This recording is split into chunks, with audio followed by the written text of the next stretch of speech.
my top 5 questions as OU starts training camp. Number one was, who is our best running back? We covered that. How dare you steal one of mine, Ted? I'm surprised there was just one. I do think that it's interesting. I do think they feel better about their offensive line situation than I thought they would. And they're more concerned about, do we have backs that can break a lot of tackles and make big time explosive plays? Like that's just the feeling I'm getting as this thing ramps up. Yeah. Question I think, two. yeah. Oh, go ahead. No, I was just gonna say, like, if you had to choose between the two, I would say that that's the better one if you're worried about it. Right? Now we may get 2 weeks into training camp and that narrative could shift, but we'll Confidence see. falls apart. Yeah, Yeah. we'll see. My second question: are we sure Branson Hickman is the starting center? And when you're playing with a ton of tempo, which I expect this offense, I expect Joe John Finley and Seth Luttrell to still go fast. Now, in a perfect world, they can change speeds, do a lot of different things from a personnel standpoint, but just with both of their backgrounds calling plays, they have both been tempo guys. So I expect this offense to still play with a lot of tempo. The center is very, very important when it comes to processing everything, what the defense is doing, making the calls quickly, communicating that to everyone. And you have to do that all in a few seconds before you have to snap the football to the quarterback when he wants it. And Hickman, he was a really solid player at SMU, did a nice job.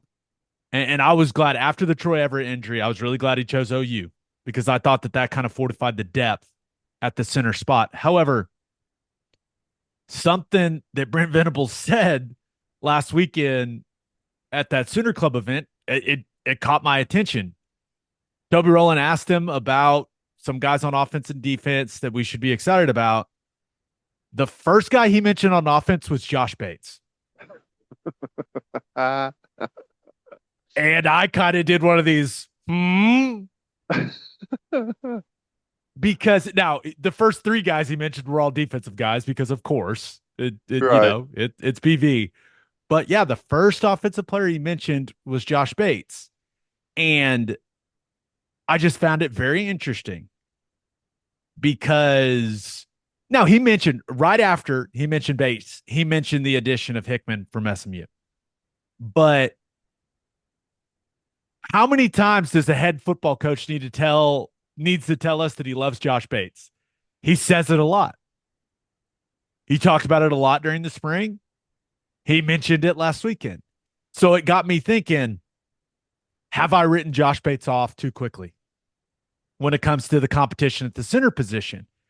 And are we just all a little premature with the assumption that Branson Hickman is going to be the center? Josh Bates is way less experienced than Hickman, but Bates should know the system better, right? He's been in it longer, and he's bigger than Hickman. And we all know that Venables, Beanbo, that everyone loves Bates' attitude. You got to block people. It's not just about wanting to be physical; it's about blocking people.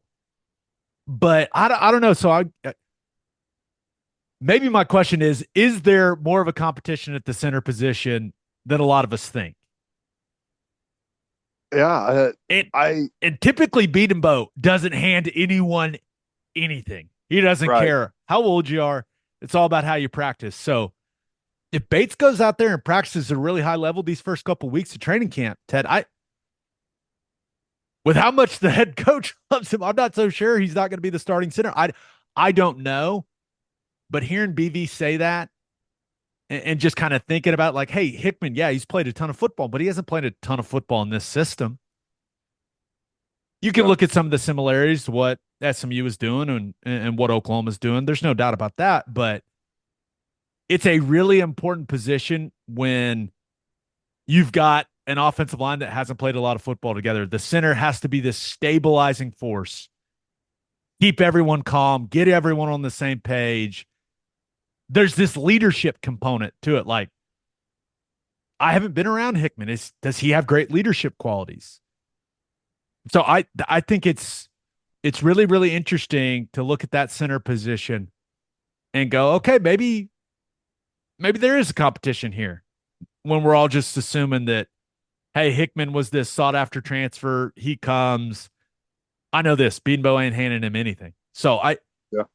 I don't know. It's an interesting conversation. I would say two things.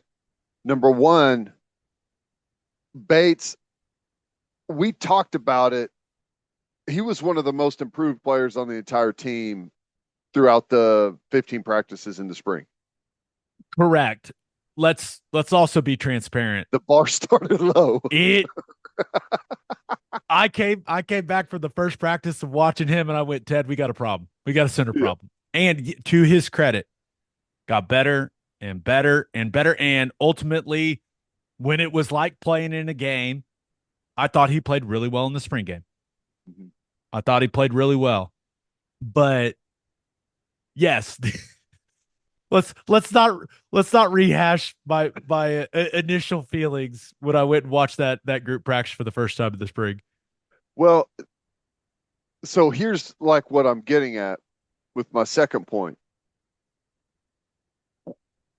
Say what we want about Hickman. We don't know how he's going to fit into the system and will he pick it up quickly. But the floor at center is pretty high. I mean, he's a good player. So if Bates wins that battle, you have to feel pretty good about where Bates has come, right? So if there is if there does end up being a really intense position battle at the center spot, I think ultimately this is going to be one of those cases where you end up feeling pretty good about it, even considering that Troy Everett's going to be back sooner than later as well. Yeah. The only thing about those guys, and not to get too deep into the offensive line depth, but like when you look at Hickman and you look at Bates, those are centers only. Yeah. I think Everett's the same way. I think we learned that a year ago. You know, he battled at guard, but he's a center. So we'll see how long it takes Everett to get fully back. But yeah, I think there's this assumption that, hey, it's Hickman's job and it's really not a competition. And I don't know, man. I think that's one of the more interesting position battles of training camp. Yeah. Well, so how would you, if you were a handicapper, how would you put it like the percentages right now at center? 60-40 Hickman.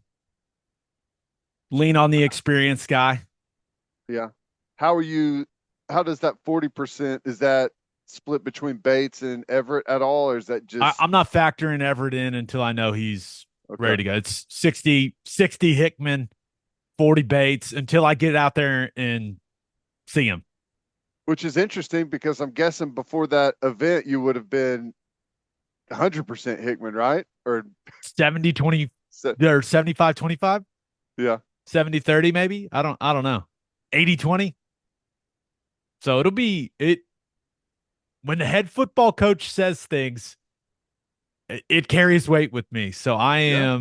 I'm interested to see how that center spot works out. All right, question 3. Is Kendel Dolby possibly the most important player on OU's defense, and we just don't talk about him at all? Yeah. That Yeah. cheetah spot is so important in Venables' defense. Got to cover. You got to tackle. Got to be able to blitz. And I feel like at the end of last season, he really emerged as one of the better players, more consistent players on the defense. And I just feel like we never talk about the guy. Yeah. We talk about who's going to replace him. And I get it. Like he's 5'11" and 185 pounds. He is a corner playing the nickel spot. Yeah, so I just think that when you have the type of production he had late in the year last year, when he got his opportunities, I just feel like he earned the trust of the coaching staff. And Going back to what the head football coach said last weekend. He was asked who are players on defense to be excited about. The first name he brought up, Kendel Dolby. Yeah. That carries a lot of weight with me. So there are certainly questions, Ted, about at that size, can Dolby be an every down player in the SEC through all personnel groupings? Right, that's a fair question and an interesting conversation, but we never talk about Kendel Dolby.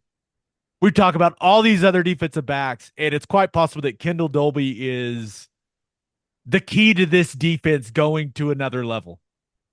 Yeah. And, Venables, we've talked about this a bit. Whenever we were our production meeting before the spring game, he said Kendel Dolby, like one of the first guys he talked about, he said Kendel Dolby has a chance to be elite. And like, you don't say that about a guy if you think he's a solid starter and a piece that you trust and that you put out there. He's going to be in the right place. We got some more athletic guys and some guys that are size wise maybe fit the spot a little bit better, but we could trust him. You don't throw elite out there for guys like that. You throw elite out there for guys that you feel like go above and beyond what you typically see across the country at that position. And if he's gonna talk him up like that, that's to me pretty telling. And that position is probably the most critical to have experience at. And he's got quite a bit of game experience playing that spot now.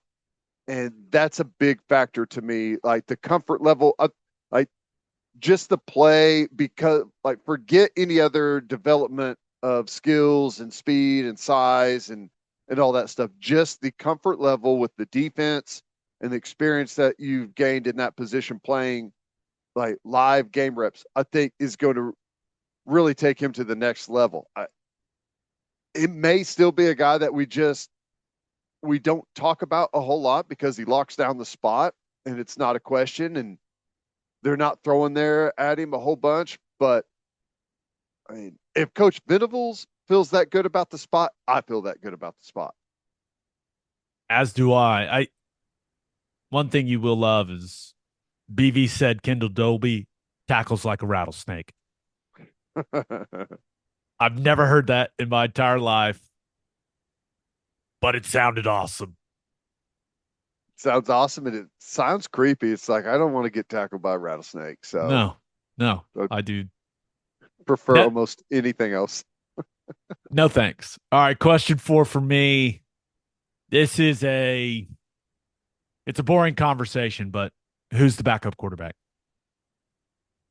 We are, and rightfully so, we are really focused on Jackson Arnold and what he's going to be at the quarterback position. He's the starter. He's incredibly talented, but also inexperienced. But he's the guy. But football happens.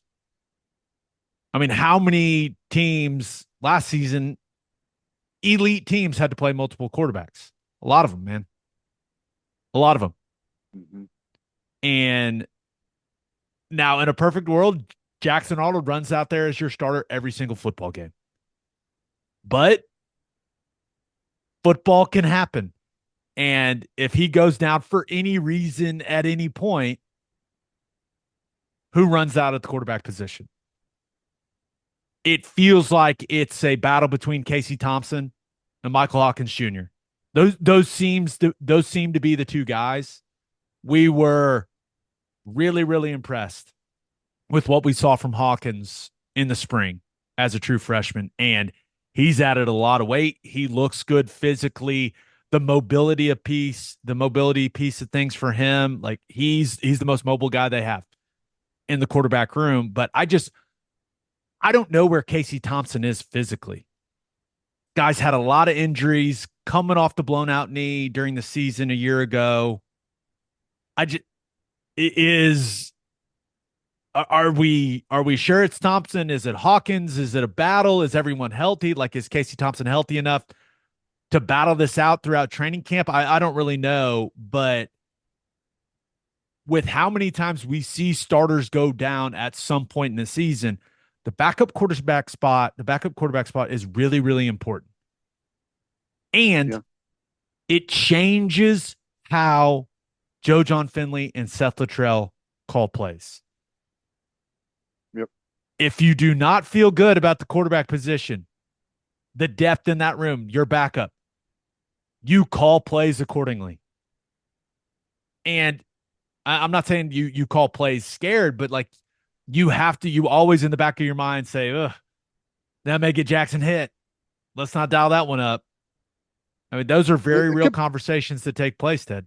It puts a governor on your offense, Yeah. And we saw that with Dylan Gabriel whenever they didn't feel comfortable about the backup position compared to when they did with Jackson Arnold.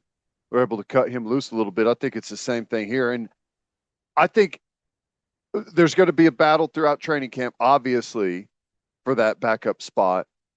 But the question or the answer to the question may be different throughout the season, like depending on the opponent and what the game is like. Early on, I would imagine Hawkins is going to be the guy that gets your backup reps like, hey, let's get the twos in. Let's get some work here. I think it's going to be Hawkins.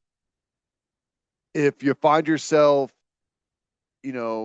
up a touchdown in the second half in the Tennessee game, do you go with experience there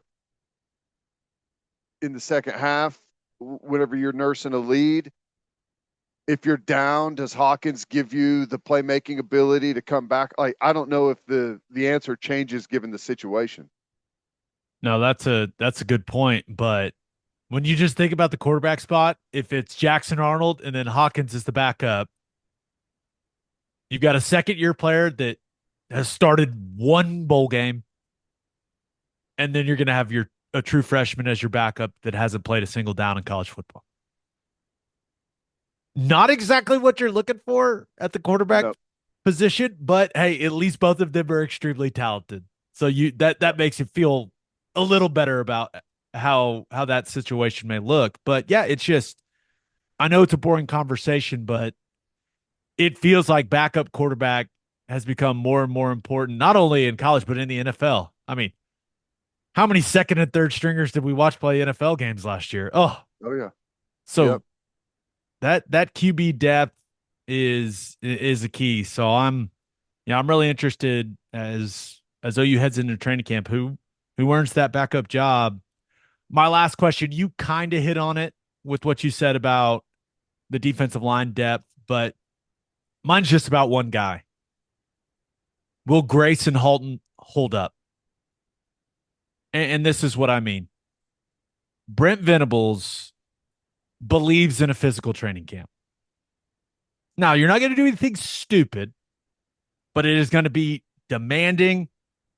It's going to be hard work. It's going to be pretty miserable, is what it's going to be.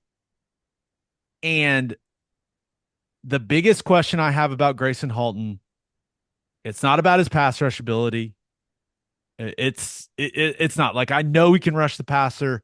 I know he can be disruptive.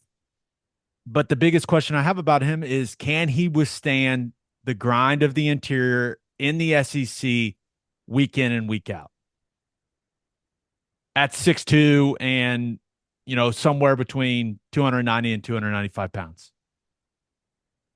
I assume he'll start camp a little heavier, and then typically throughout the season, it's kind of hard to maintain weight, but he's got to really focus on that. But training camp, I'm looking at what Halton is able to do in training camp, because he has not been through a Brent Venables training camp as a starter. And being a starter in training camp is very, very different than being a rotational guy or a fringe rotational guy. You are getting reps. And is Halton a guy, when they really got this thing ramped up in these first couple weeks of training camp, is Halton a guy that is out there on the field for each and every rep he's supposed to get? Or is he one of those guys, got to take a practice off. a little banged up, shoulder, got to take a practice off, oblique, whatever it is, thumb, like that type of stuff. Or can he withstand the grind of training camp as a starter in the interior? Can he, and I'm going to take one of my favorite Teddy Lehman words, can he become calloused as an interior starter? Because he has not been through a training camp where he is one of the guys that runs out there first on the defensive line. And it's just a different experience, Ted. It just is. You're out there, you are getting your, whether it's, 6 plays, 5 plays, whatever, like you're out there and you are grinding against the ones on the offense. And like, how does he hold up physically? I want to see that in these first couple of weeks of camp, because you don't want to say, oh, that's gonna determine whether or not he can hold up throughout the season in the SEC. But that's my number one concern. I want to see how he holds up.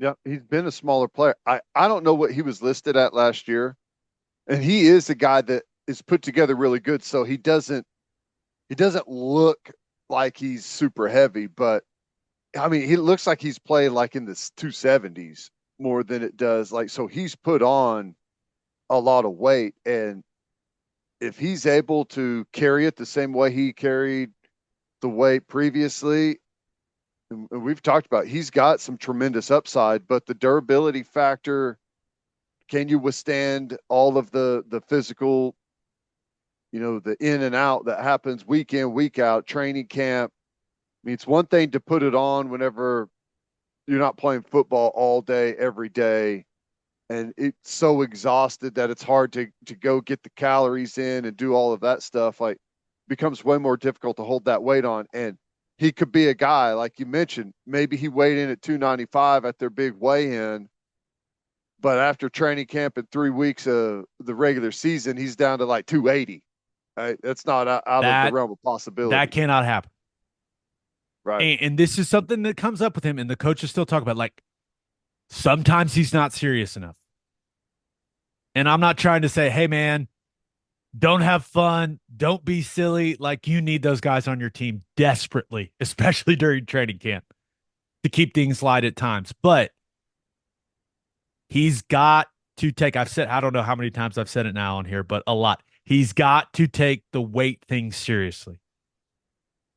He can't be one of these guys that, you look up 3 weeks, he's lost 10 pounds. It can happen. Mm-hmm. I don't care how tired you are. I don't care if it's a 2.5 hour practice. Go eat, go drink. I've got no sympathy for it because I lived it. Just go do it. It's part of your job. So and the reason that I'm so focused on Halton is because, to me, it's clear he's their best interior pass rusher. Mm-hmm. They need him on the field because an interior pass rush can wreck so many things for an imposing offense, but he's got to be able to do the boring things of the position and hold up physically doing those things. And so that's where, like, that is one of my main focuses is, what does he look like through these first couple of weeks of training camp for OU? And my hope is he's carrying the new weight great. He still has the twitch, and he's anchoring when he's getting double teamed by the offense. He's holding up. He's staying healthy. Like, that's what it looks like in a perfect world for me for Gracen Halton. Yeah. No, I'm with you. One of those guys that I feel like has tremendous upside, and this could be a breakout year for him if he's able to answer the questions that you just laid out. That's all I got. Love it. One too much crossover. That's always good. Yeah, and I think most of the questions have like, you feel good about the way that they can get answered. There's a lot of upside in most of those. Like, they're not like, you're not necessarily filling problem areas. You've got good, healthy competition in the areas where you need improvement. And I don't know. Overall, it feels like they're in a pretty good spot. I'll say this. It's weird. If we were still in the Big 12, we'd be talking about this team going and winning a Big 12 championship and going to the playoff. Having a bye week. Yeah, with how the offense or with how the roster is put together. Mm-hmm. That conversation dramatically changes being in the SEC and having the schedule that OU's got. Yep. But hey, it's going to be so fun. Let's go. Training camp's here, baby. Let's go.